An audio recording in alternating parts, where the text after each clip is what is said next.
Hi, welcome back on Do It Yourself channel. I'm going to show you how to make a factory reset of your Google Pixel 9 Pro. So to do this operation, go to the settings, then search for option name System, click on it, and down here you have a reset option, and there is a erase all data factory reset option. Click on it. Be sure, because you're all lost of all your data. This is the information about that.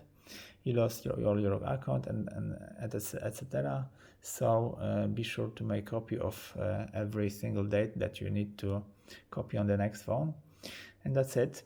Now I'm gonna erase all data from this phone, re-enter your PIN to confirm that it's you.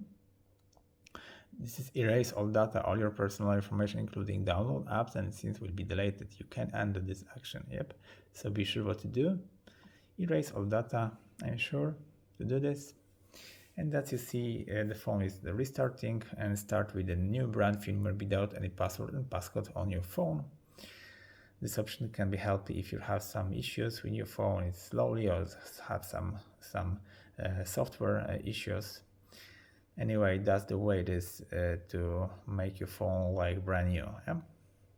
So anyway, you need to wait here a few minutes until the phone gonna be start and starting configure from the new one of your phone. And that's it for now. So I hope the video is helpful for you. If yes, you can leave like, leave comment, or leave subscribe, and see you by next video. Hey.